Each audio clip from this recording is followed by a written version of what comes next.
What's up, guys? Pakistan will lose Balochistan because of Israel. Pakistan's direct message to Trump. Direct message वो भी पाकिस्तान का। पाकिस्तान ने तो चचा सुन लो ना, दिक्कत हो सकती है। तो देखते हैं प्रशांत धवन सर का क्या कुछ कहना है। करें 247 चैनल से वीडियो है 1 2 3 गो। नमस्कार, वेलकम टू करियर 247। मैं हूं प्रशांत धवन। नाउ, जब से आसिम मुनीर और डोनाल्ड ट्रंप की मीटिंग हुई है उसके बाद बहुत सारी डिटेल सामने आई है। पहले तो मैंने एक बात नोट करी है, अफगानिस्तान के लोग आज के समय जो पाकिस्तान की सरकार और उनकी मिलिट्री को क्रिटिसाइज कर रहे हैं, मैंने आज तक ऐसा क्रिटिसिज्म शायद भारतीयों की तरफ से भी नहीं देखा होगा। कई अफगानिस्तान के लोगों ने सोशल मीडिया पर, इस फोटो में आप देख पाओगे कोलाज है इमेजेस का कि किस तरीके से ओवर द इयर्स पाकिस्तान का जो भी आर्मी जनरल रहा हो, राहिल शरीफ, बाजवा, उससे पहले मुशर्रफ, सब लोग इनडायरेक्टली यूएस के लिए काम कर रहे थे। और इनके बहुत सारे एसेट्स भी आपको वेस्टर्न कंट्रीज में मिलेंगे, प्राइमरली यूएस और यूके में। और जगह, जमीन, प्लॉट सब ने ये लिख दिया कि the greatest betrayer of Islam is the government of Pakistan. और अभी रिसेंटली आसिम मुनीर जो मिल के आए हैं यहाँ पर डोनाल्ड ट्रंप से, इसमें ये बात तो कंफर्म है कि यूएसए चाहता है पाकिस्तान का एयर स्पेस, इनके मिलिट्री बेसिस। यूएस आने वाले हफ्तों में ईरान में जो भी करना चाहता है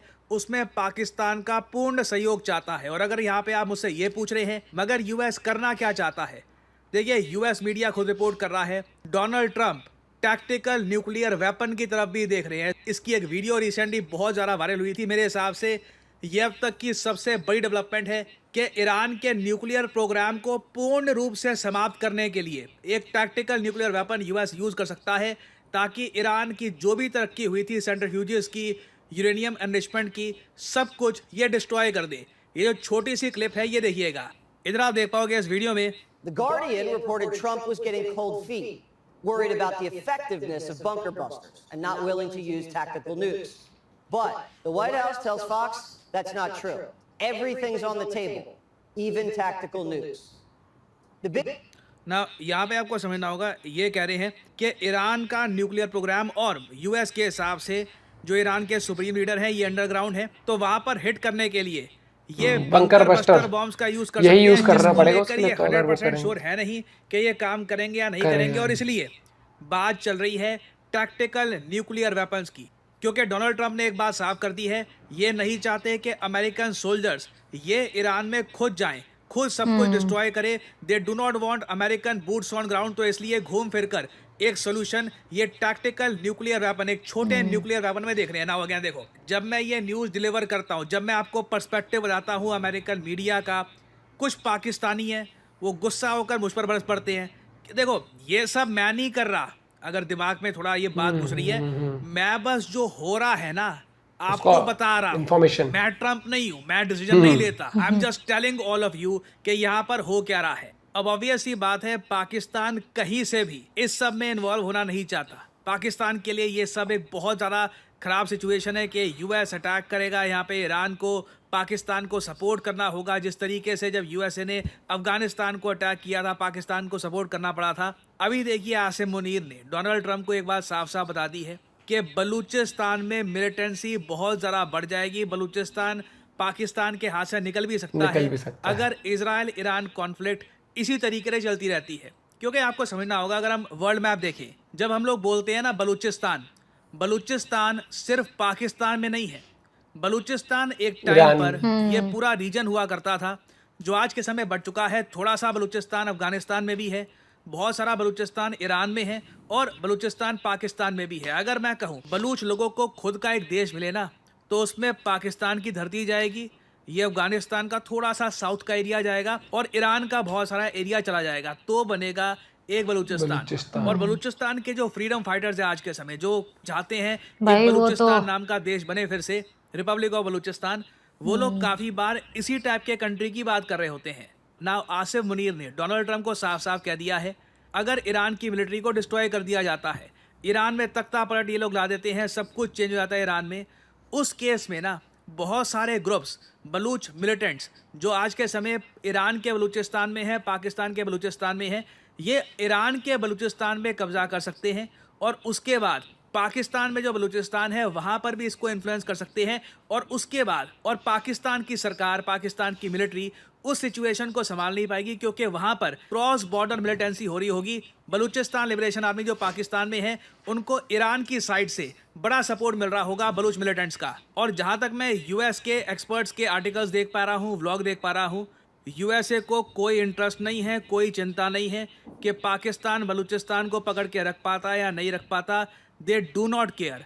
इस वक्त डोनाल्ड ट्रंप को एक चीज दिख रही है, उनकी लेगेसी। मैंने क्या कहा है? उनकी लेगेसी। ट्रंप को ये बताया कि ये नोबल मोस्ट चाहिए। प्रॉब्ली उनकी आखिरी टर्म है। इसके बाद फिर से प्रेसिडेंट बनने का प्रोसेस बहुत ही जटिल है। कहते हैं कि वो ट्राई मारेंगे, बट अगेन मुझे लगता नहीं है कि इसके बाद तीसरी बार वो प्रेसिडेंट बन पाएंगे, क्योंकि यूएस कॉन्स्टिट्यूशन अलाउ करता नहीं है और ये संविधान में लगता नहीं है कि चेंज कर पाएंगे आफ्टर मिड टर्म इलेक्शन। तो ट्रंप को ये बताए कि आने वाली कई पीढ़ियां ट्रंप को जो जज करेगी, जैसे देखेगी, उसमें ट्रंप का ये वाला जो फॉरेन पॉलिसी का पार्ट है ना, ईरान वाला, ये बहुत ज़रा मैटर करेगा। क्या ट्रंप वो प्रेसिडेंट होंगे जो हैरी ट्रूमैन के बाद कई दशकों बाद पहली बार न्यूक्लियर वेपन यूज करेंगे फॉरेन सॉइल पर? और मैं आपको ये बता दूं, जैसे ही ट्रंप एक टैक्टिकल न्यूक्लियर वॉरहेड ड्रॉप करते हैं ईरान पर, या फिर मैं कहता हूँ ईरान को टॉपल कर देते हैं, सरकार यहाँ की गिरा देते हैं, उसके बाद हमको पता नहीं कौन सा नया ईरान सामने आएगा। ये जो यूएसए के एक्सपेरिमेंट होते हैं, ये लीबिया में बड़े खराब गए हैं। इराक में आप सबको याद होगा एक बार को आईसिस खड़ा हो गया था। तो अभी ईरान में जो यूएस करने वाला है, उसके बाद कौन सा नया ईरान सामने आएगा, we do not know, anything can happen. और इसलिए डोनाल्ड ट्रंप मैक्सिमम टाइम ले रहे हैं। इन्होंने कहा मुझे 2 हफ्ते और चाहिए, मैं इवेल्युएट कर रहा हूँ, देख रहा हूँ क्या हो सकता है। ट्रंप की भी उम्मीद यहाँ पर यही है, सीज फायर हो जाए। ये मुसीबत मेरे बाद जो अगला प्रेसिडेंट है वो संभाले। ये सारे मुश्किल निर्णय मुझको के लड़ने पड़ रहे हैं, बट आसिम मुनीर ने साफ साफ कह दिया है कि आपकी हेल्प तो हम कर देंगे, जो आप पैसा दे रहे हो वो भी हम ले लेंगे, पैसा तो ले लेंगे, बलूचिस्तान में कुछ ऐसा ना हो जाए कि हम बाद में संभाल ना पाए। और अगर यहाँ पे तुझे क्या संभालना है, पैसे ले और पूरी दुनिया के ही जियोपॉलिटिकल एनालिस्ट, पूरी दुनिया का ही मीडिया खुलकर लिख रहा है। अगेन आजकल लोग जर्मनी की बड़ी सुनते हैं, तो जर्मनी का जो मीडिया है DW न्यूज़, वहाँ पर भी आप अगर देखो तो ये भी ओपनली कह रहे हैं कि हाउ ईरान इजराइल कॉन्फ्लिक्ट को डिस्टेबलाइज पाकिस्तान डिस्टेबलाइज होने वाला है। क्वेश्चन ये है, ऐसे टाइम में भारत के सामने कुछ अवसर खुलेगा नहीं। इस पर्टिकुलर केस में देखिए, अगर हम कुछ करते हैं, यूएस लिटरली पाकिस्तान के बचाव में आ जाएगा, क्योंकि इस वक्त एक डीप मिलिट्री अलायंस, एक मैं कहूँगा अनऑफिशियल मिलिट्री अलायंस ईरान के अगेंस्ट फॉर्म हो चुकी है, यूएस और पाकिस्तान की। तो उस केस में इंडिया मुझे लगता नहीं है कुछ करने वाला है। बट अगैन मुझको यहाँ पर ये बोलना पड़ेगा, हमें अपनी बॉर्डर्स पर बहुत ज़्यादा अलर्ट रहना होगा आने वाले 10 सालों तक, क्योंकि जैसे ही ईरान गिरता है और उसके बाद जो ईरान के साथ इनकी बॉर्डर है वहाँ पर डिस्टेबलाइजिंग एक इफेक्ट स्टार्ट हो जाता है, तो लार्ज स्केल मिलिटेंट्स खड़े होंगे, पाकिस्तान में आतंकवाद बढ़ सकता है, जिसका नेगेटिव इम्पैक्ट हो सकता है कि पूरे रीजन पे हो। सो अगेन बहुत सारी डेवलपमेंट्स होनी बाकी है। आप देखोगे बलूचिस्तान कॉन्स्टेंटली न्यूज़ में रहने वाला है आने वाले कुछ हफ्तों में। मैं बस वेट कर रहा हूं कि ट्रंप कब अपना निर्णय ले लेते हैं। ये ट्रंप अभी जो ये सोच विचार में डूबे हुए हैं, कब ट्रंप फाइनली कहते हैं ओके लेट्स डू दिस।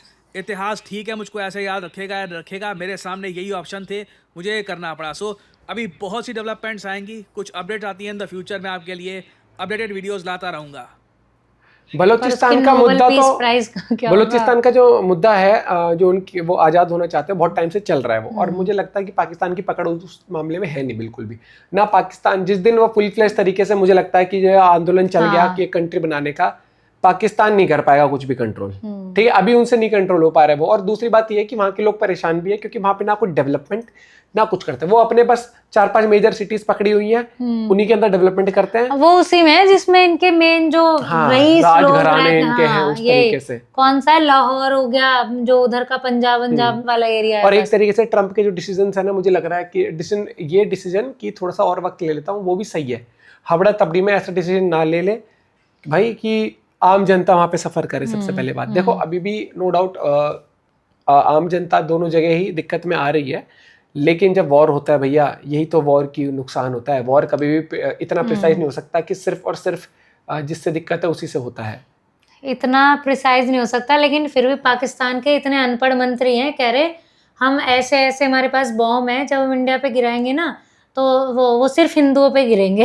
याद है तुझे वो वो तो बयान अनपढ़ जाहिल उसका? वाली बात है उनकी। तो हाँ, भाई लेकिन अभी बड़ा इंटरेस्टिंग टिक रहेगा कि अमेरिका फाइनल डिसीजन लेता कब है। क्या अमेरिका गुमराह कर रहा है, 2 हफ्ते का टाइम लेकर ट्रम्प गुमराह कर रहा है और उससे पहले प्लानिंग करके वो एग्जीक्यूशन ले आए, या 2 फिर नहीं? हफ्ते का तो है, लेकिन जहाँ क्या तक पता है कर तो क्या रहा ही होगा ट्रम्प पर। मोदी जी से इंस्पायर होकर ऐसा सोच रहा है कि मॉक ड्रिल का अगले दिन का बता के इंडिया ने रातों रात ही कर दिया था, तो ये भी 2 हफ्ते का टाइम लेकर 2 दिन बाद 3 दिन बाद कुछ कर दे। मॉक ड्रिल हो नहीं आती, कहाँ करा दिया था कहाँ करा देती भैया। लेट्स सी क्या डेवलपमेंट्स आती है। और क्योंकि देखो दोनों में से अब कोई बैकआउट तो करने नहीं वाला ना, वो हो रहा है। ईरान ने तो अब के बाद ठान लिया कि भैया ऑल आउट जाएगा। और इंटरेस्टिंग नहीं, मतलब एक चीज आप ये भी समझ रहे हो कि उनके पास मिसाइल्स बहुत ज्यादा है। बहुत, हाँ। और 10 से 11 दिन जो हमने मिसाइल सुना है, पैसा इतने ही सब दिन चीज है वो उनके पास। इसराइल का वो जो आयरन डोम टाइप जो पूरा है स्ट्रक्चर, वो रोक सकता है मुश्किल से 10 दिन, क्योंकि खर्चा बहुत है और उनके पास लिमिट उतना ही तो है फिर एंड ऑफ द डे।